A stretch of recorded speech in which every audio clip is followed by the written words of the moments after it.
Well, hello everybody and welcome. We are Lizzie and Justin from Thirdspace, and this is Turning Towards Life, and you are all so welcome to be with us. Hello Lizzie, it's really, really lovely to see you. Very excited for this conversation today. And wherever you're listening, on podcasts or watching on YouTube or on our Turning Towards Life website, you're so welcome to be with us. And we will today, in a moment, do what we do every week, which is that, Lizzie, you have brought us a source, like a wellspring of words, which we'll read. I'll read and you'll read, and then we'll enter into a who knows what, a rising conversation for half an hour about it. And this is the practice that we have been doing now. This is our 410th week. And we have been saying, Lizzie, for a long time, how surprising this is in a way, and perhaps not surprising, that the practice of having really good source material, and then you and your life and me and my life, and then practicing being as open and as attentive and allowing for our own responses to arise in us and then be spoken to one another, has proven to be an enormously life-giving and deepening practice for both of us. And we know that that's true for so many people, so many of you who are around us, which is why you join and listen.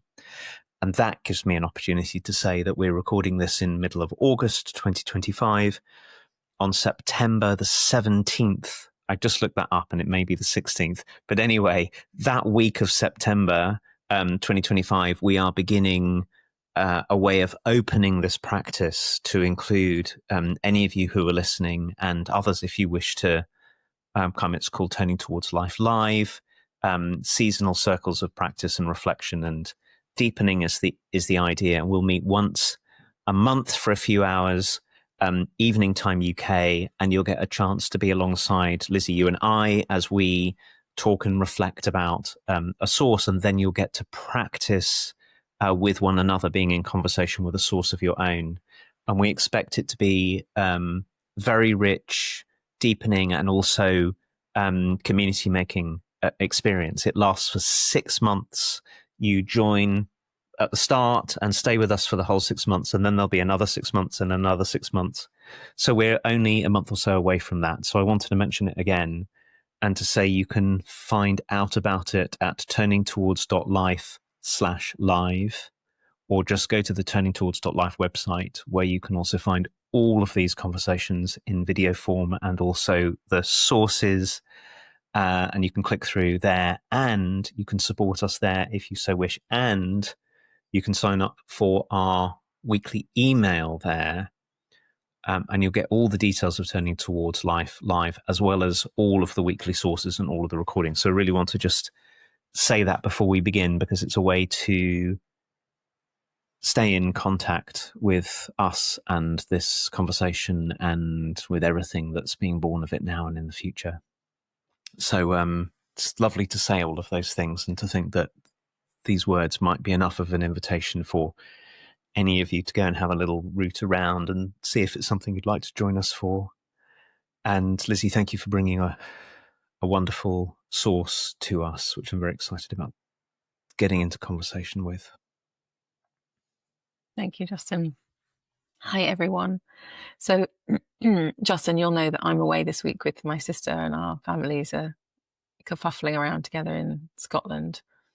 And I wanted to bring a source that Holly had suggested to me. Holly's my sister.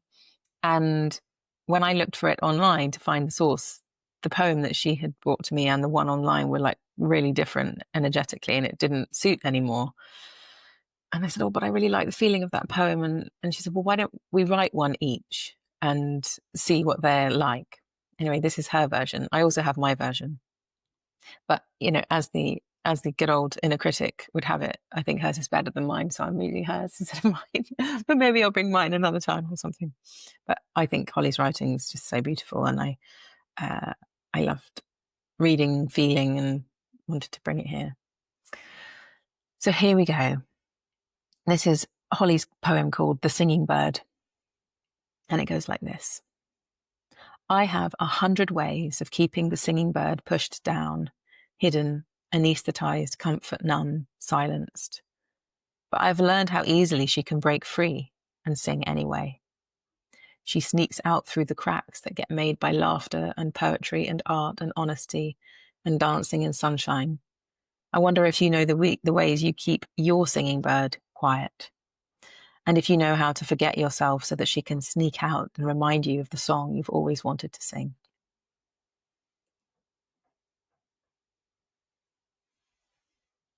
So, Lizzie, I'm guessing this as yet unpublished poem by Holly is going to get published by us. And Yes. if any of you want to read along with it in the show notes to the podcast, in the email that will come out on the turningtowards.life website, this is week 410, so you can head towards that and see it there. And this is with thanks to Holly. Well, to both of you, Lizzie, how fantastic that there's a Lizzie Winn version of this expression of this floating around somewhere that maybe we'll get to see at some point. From Holly Holden, The Singing Bird. I have 100 ways of keeping the singing bird pushed down, hidden, anesthetized, comfort numb, silenced. But I have learned how easily she can break free and sing anyway. She sneaks out through the cracks that get made by laughter and poetry and art and honesty and dancing and sunshine. I wonder if you know the ways you keep the singing bird quiet, and if you know how to forget yourself so that she can sneak out and remind you of the song you've always wanted to sing. Thank you, Justin.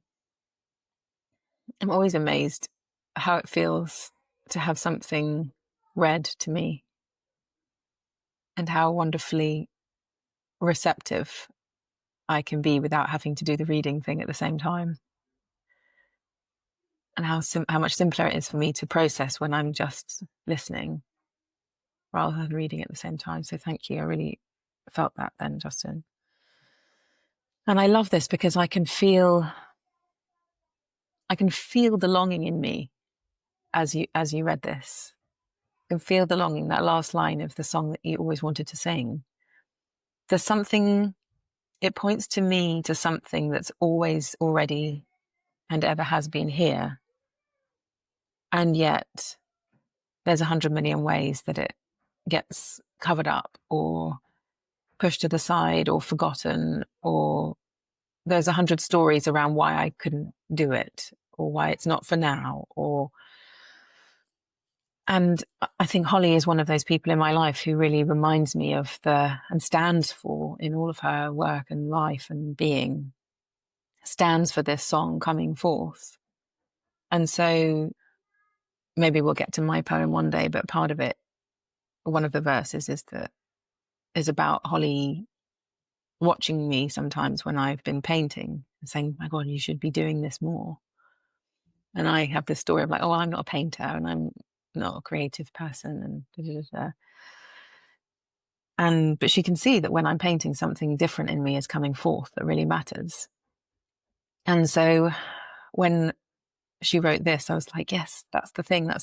And it's elusive and it's not concrete and it's not visible and it's not right there staring at me, but it is in the much of the time kind of in the shadows, this kind of creativity, this wish, this longing for this song to come forth.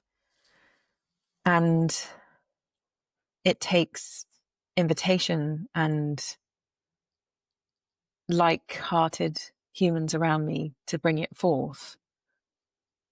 And I think it matters because if I never got to it in my life, it wouldn't be good. I could feel like it's possible to ignore it forever, but it's something to do with why I'm here and what being here is for. And so it's very moving to me, but also stirring and kind of confusing and has some regret in it. And like, oh no, I should always be turning towards this or something. It has that depth of longing in it. And in some ways, maybe I am. And in some ways, maybe it is easy for me to forget myself and just be in it. And so it's a question of all the ways I stop myself, but also all the ways I'm already doing this and letting that in as well. I was really changed by listening to you, Lizzie, because where I started in response to Holly's words was wondering about, so wanting to say, yes, each of us is a one-time event. There's only ever going to be one person just like you and then one person just like me. And so part of the question about what we might bring is to be in the inquiry about, well, what's mine uniquely to bring? What is mine uniquely to say? What's the unique experience that comes from this body and this place in the universe that I am, and the particular history that I am, and my loves and my cares and my wants and all that. And I think that's important. And then I started to catch on as you were talking to one of the paradoxes here is Holly's invitation is very generous and straightforward. There's something that wants to sing. Let's wonder about what keeps it down and what has her come out. But there's also a version of this that can get kind of be another version of sort of pushing or self-criticism or self-blame. Oh no, I haven't got my singing bird isn't out in the world. There must be something wrong with me. I must be doing something terrible. And that just piles on the difficulty, I think. So it can become a sort of a standard to reach for rather than an inquiry to be in. But I'm right alongside Holly in this, which is I think that there's something, because we're not machines, and also because we have reflective consciousness and we feel and we care, because we're beings to whom things matter, it matters to us that, rightly, that we get to share of ourselves and bring of ourselves, or even know ourselves. That might just be enough. Painting might be something nobody ever else sees. It might be something in which we find something that's true in us. So all of that, but then I started to catch on as you were talking about, I think you said something like, maybe I haven't done enough of this yet and I should be doing more of it. And I started to catch on to, at the same time, there is another sort of parallel version of the question for me, which is, so I love writing. I write a lot. And I know that, and I love walking. And actually walking is one of the places that I find this, and I walk a lot. But I also know that if I only wrote and I only walked, a whole lot of other set of concerns and cares in my life would never get addressed, like the people I love the most, or being able to support the family that I'm raising, or, any of those kind of things. So there's inevitably a tension and a trade-off between my creative practice, and my walking practice is a creative practice for sure, and the day-to-day engagement with all the other things that I do. So I started wondering, as you were talking in I don't want to sort of, I hope that this is in a way sort of honoring what Holly's bringing us, which is also to wonder, I sort of got thinking, well, so what's my way of doing the dishes? And what's my way of parenting, and what's my way of loving, and my way of being a friend, and my way of being someone who works, and my way of someone, like, I think that the singing bird has a place in all of that. And that actually fills me with quite some measure of joy, because I realize that in all the places where I do those as a kind of way of showing myself that I belong in the world of others and I can do things well the way that's my particular pattern. Instead of comparing myself with other people all the time, I think that there really is a question about what happens if I soften myself enough that there's something that I am at heart can come out in everything, not just when I'm writing or walking, but when I'm speaking and laughing and doing the dishes and doing very boring things, or answering my emails. Yeah. As you were talking, I'm remembering, Justin, as well, like in the original poem, the feeling that Holly and I both had was that it was also a poem about the vulnerability of being that one who we are. and seeing what it is to bring ourselves forward in a way, in relationship, in life, in the forest, as this particular set of longings. And what is it to be heartfelt in the world, and to kind of, like, what if the singing bird is just being real? What if the singing bird is just telling it like it is, and listening to one another in each other's kerfuffleage and straightforwardness about how vulnerable it is to be us, and how soft we might be, and how undefended we can be, and feeling this invitation to allowing what's really true to be here. And I think, I know, Justin, that that's a really big part of our work, both in our inner lives, but also in the world, is being a space where people feel like they can turn up as whatever is here, and that's just fine. And we will open our eyes and our hearts and ask to be told more, rather than, I don't know, making a face or turning away or making a comment that makes somebody feel like what they said was weird or something. We'll be curious and we'll be interested. And I think that's, where we normally get to in all of this, in a way, is that in us, which then allows others to understand and feel and sense and respond to this inner singing bird. It all feels suddenly kind of non-separate. And I love that about what we do. And in the spirit of that, I want to tell everybody who's listening, and I don't think I can show you on the video, but where I am, my computer is teetering on a really very unattractive upside down bin, so that I can do Turning Towards Life in this accommodation that I'm in.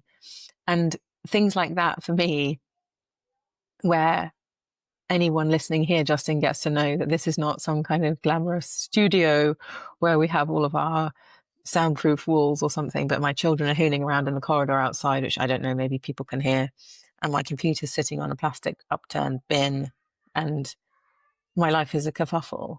That my realness, my being here in all of my messy glory, is hopefully is intended to be a way of saying whatever your mess is completely welcome too. And that we don't have to keep up appearances, and we don't have to be someone that we think we should be, or that we feel the world has told us that we need to be, but we can actually tell the story of what it's like to be me right now. And that's really okay. Like, it's all okay. If it's part of life, it's okay for that story to be told. And I think that for me isn't separate from the singing bird, in that the more I guess I feel in touch with my singing bird, the easier it is for me to be whatever mess I am in the world, and feel really robust and confident in my capacity to be with it and to hold it and to say, yes, it's here, and it can be here in you too. And my contactfulness doesn't go anywhere. My bottom on my seat doesn't change. We can sit in something together and be in it together. And somehow the singing bird is that which gives me a depth of kind of confidence and faith, because it feels that substantial and real to me about what life is and what being here is, that I can be with all of this, and I can be with all of the difficulty and the pain and the trauma and the horribleness, as well as the joys and the wonders and the extraordinariness and the curiosities and everything, because that singing bird feels like it's real and reliable, and my who-ness, if you like, feels available to me. And those practices that Holly was listing of poetry and art and honesty and sunshine, and the things that have me kind of forget all the patterns of neurosis and worry and all that stuff, but just allows me to be genuinely present here, contactful, open and curious and open-hearted and open-eyed. Those things are the things that facilitate my being, both with my own process and difficulties, but everybody's around me as well. Your what you're saying has really been stirring something in me, Lizzie, which I'm going to do my best to express if I can, because it seems like there are layers and layers and layers of this. And really where it starts is what I heard from you, and what I feel in strong agreement with you about is that there is something in each of us, that the unique point of Lizzie-ness or Justinness, or something that comes from being the ones who we are, that you called you. I think that's what I understand when you talk about the who-ness of a someone. And it's very important and it's very sacred. And one of the troubles that we have is that we live in a world full of culture and language and story, which both supports us and makes lots of things possible. But we humans are very, very prone to, Lizzie, let me make sure that you are in line with my way of seeing the world. So I might try and say, well, you can't do this and you can't do that and you can't be like this, Lizzie, and you have to be like this, sort of all of that expectation, which can both be for good and for ill. And also we internalize that ourselves. So very quickly, this singing bird that we are gets set aside in favor of, am I doing all right? What will people think? Do I belong? Do I fit in? Am I allowed to be this kind of person? And we even take on goals that are given to us by our culture that really may not suit us. You know, we look around us and we go, well, I should live this kind of life pointed in this kind of direction. And we miss this sacred something inside of us, which, as Holly points out, is never far away. I mean, I think that's the beauty of Holly's poem, is how close this is. This something often is. But we can live a whole life in separation from it, trying to get away from it, not paying attention to it. And I had a very tender experience just this week. So we're away as well. And we're somewhere near lots of beaches, and we drove to a very, very beautiful, also very popular beach, because it's very, very beautiful. And as we were sitting in the queue of cars to get out of the car park, all these people are driving past in their cars. And I suddenly got reminded, as I looked at each of these people, the first thing I noticed was that it was very, very easy actually to have judgments about people. I could look at someone's face or how they dressed, and all of a sudden I've got a whole story about them. It might be an appreciative judgment, or it might be a critical judgment, but basically it's a whole load of stories about that person. And then I could feel in me each one of those people, regardless of what story I've got, based upon this brief glimpse I get as they drive past, they are this.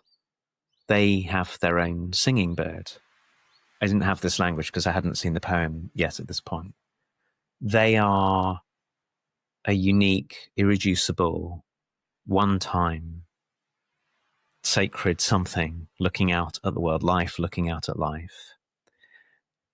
And I noticed how easy it was to reduce people to a sort of a story or a surface or something, but also how easy it was if I took a breath and just looked with eyes of wonder to see that they were this in Holly's poem. And then as I did that, I could feel that in me too.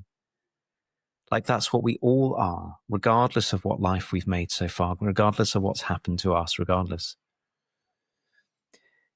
And the feeling of it reminded me that not only is it important, I think for some of the reasons we've been talking about is how it matters to each of us in our lives that we keep making contact with this. It matters for our own experience. It matters for what we bring. And the world is a really, really different world if we do what you were just saying we do in our work, which is that we turn towards that in others and welcome it and want to be affordances for the presence of this tender, precious, creative uniqueness. Because the extent to which I relate to other people as a sort of surface set of stories and expectations, and inevitably to myself in the same way, is the extent to which I actually make the world shallow, mechanical, hollow, as opposed to, my goodness, there are 8 billion other people who are this. What a situation that is. Like, we ought to pay attention to it. it really, really matters that around us, or in my little family, there are 6 of us in the house at the moment. There are 5 other ones, each of whom is what Holly's talking about. And what am I doing and how am I living, not only that allows mine to be expressed, but which is an affordance for and care towards the mattering of this in other people. Now, that is what we've dedicated that is what our work is, Lizzie, which is such a joy, and it's what this conversation is. But I'm feeling afresh how much it matters in how we humans conduct ourselves towards the world and towards one another, as well as towards ourselves, as well as to the kind of freedom that Holly's pointing us to. It's like the mirror side of it, or the necessary complement to it. Mm. What happens in me, Justin, as you're talking, is a kind of, oh my gosh, I'm not sure I'm big enough. You know, that we've said 100,000 times before, it feels like, about each one of us being like a universe. And then when I multiply that by whatever that billionness you just said was, I'm not sure I definitely can't get myself around that. You know, like, I just think, oh my gosh, the world is profoundly complex, and I know literally nothing of it, is how I feel. I know my part of it, and I feel my part of it, but it's so huge. And so there's a kind of, I don't know, maybe, I don't know if this is the right word, but a quite, it seems to me anyway, like a kind of an excellent kind of belittling that happens. And that maybe a right sizing of myself and my problems and because as soon as you say that, I'm like, oh yeah, what feels big to me here is probably most definitely not big in the scheme of that billionness and that universe of each person being a universe. And so it's like a dance of feeling up my own bigness of me and all of the nuance of me and the wonder of me and the issues of me and the annoyingness of me and the brilliance of me and all of the things. And then that also being right-sized right now in the context of something ridiculously vast and huge. And I can feel a kind of an oscillation between having my arms intentionally around the whole world, but that then motivating me to have my arms very well and healthily around that which I can actually touch and be with here. And that moment, Justin, of you seeing those people in the Cornish car park. And yesterday we were out, it was a lovely sunny evening here, so we went to the local pub, and we were in Scotland, and there was a load of French people, and I kind of thought, oh, French people in this completely random, it's quite obscure part of Scotland that we're in. And I just had this moment of, oh my gosh, like we're all uniquely ourselves, bringing all of our different cultures to wherever we are. And the difference between us all is vast, and the sameness all about us all is vast as well. And the more we get into it, the more in terms of these conversations, this feeling of unsurety keeps being deepened in me. Like, I'm really not sure about anything anymore. I was wandering along the beach the other day going, I don't know how to live. I don't know what's right and what's wrong and I don't feel very opinionated about things anymore. I mean, there might be big opinions of let's not hit each other and things like that, like that are very important. But in terms of how to live and how to be and what the right way to do something is, or I just feel like a gentling of all my judgments, I think. Like I can't rely on them at all, because they get blasted apart very easily, like you were saying about those people, where you look at them and you have all these judgments, and then all of a sudden we remember that they're a vast universe or something. And then you go, oh, well, none of that now seems relevant, that I just thought that you were stingy or pokey or mean or something. It's like that just pales into its insignificance. And I think, Justin, this is also part, for me, the point of Turning Towards Life, and why we have this intention for other people to join us in the conversation. And I know people join us anyway just by listening and being here, because then those conversations extrapolate into the world, into their worlds and everything. But this whole Turning Towards Life live intention is, it really feels like a big gift to be receiving these every week, these expansions into wonderings and reflections and the feeling it brings. And I really feel like offering that more widely into the world in a very practical way. This feels so good to me as this human being that I really want to extend that to other people. And when I sit with you, Justin, and I'm with these sources, it does feel like every time we get into a different territory that I know myself in a whole different way. That as we sit here, and you've often mentioned, these practices in different cultures and different religions and paths and everything, where we have a thing that's between us, the source, and then we each reflect.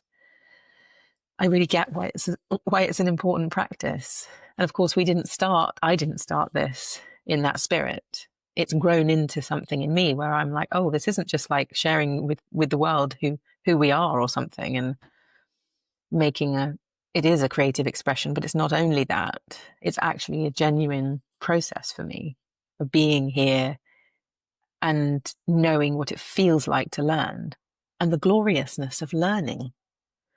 I feel like I sit here and I learn from you, I learn from the source, I learn from me, I learn from life, I learn from seeing and feeling in a different way.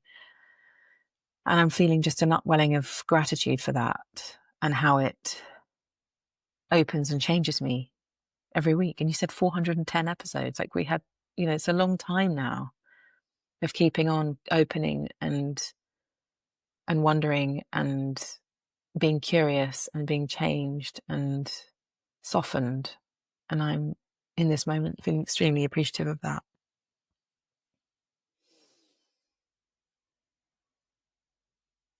One small thing to add, which I think is in Holly's poem and is certainly in the words that you just spoke, Lizzie, this whole arc of your speaking about right sizing and finding how much we know and how little we know about other people. It struck me two things. One is that it's really important to recognize how vastly different our lives can be and our inner worlds can be, and to not assume, one of the mistakes is for me to assume that you are me, like you're another me. And at the same time, there's something of me and you and everyone that is also the same thing. Like the same something looks out, the same kind of consciousness looks out. So we are both incredibly alike one another. And then also, because of the lives we've lived, incredibly unalike one another. And that's a wonderful tension to be in. But more than that, you talked about the process of this conversation. And I think we are not fixed things. We're unfolding processes all the time. And that what Holly's poem, what it seems to me that the singing bird is an invitation into, is not a fixed thing that's always the same that we're trying to discover, but actually a way of engaging in the unfolding process of being a living, changing, flowing, some presence that we are. And that's another thing that happens for me in these conversations, is that I get to unfold because of the attention I'm bringing to my own process, and to the attention I'm bringing to you, and the attention I'm bringing to the source between us, and the paying attention and seeing what it is to soften and open. And that is very akin, I think, to the when Holly says, I wonder if you know how to forget yourself enough so the singing bird can sneak out. When we're not trying to keep ourselves the same, I am this kind of person, I have to be this way. There's a chance for this to happen. And I think our lives are deepened by it, but I think the world benefits from it. And that starts with, as you were saying, none of us can get our arms around the whole world. Actually, it starts with the particular lives we're in the midst of, whatever it is we're enmeshed in, whoever it is that we're enmeshed with. Everyone benefits when we attend in this way. So it's of practical benefit in a way too, as well as something sort of deep and meaning laden that we find this out and get to express it. Thank you, Justin. I think it's our time to end, and I'm just filled with the wondering and the gratitude of what this is. And thank you to Holly for writing that poem and for being someone who's always in conversation with me just like this as well, learning all the time. Mostly they're in the kerfuffle of small children and crazy domestic shenanigans. So Justin, we'll be back next week with a source that you're going to choose. And just to remind everybody, you can go to the website, you can email us, you can do all those things, and we would so love to hear from you. And we'll see you next week. Thanks, everyone. Bye-bye.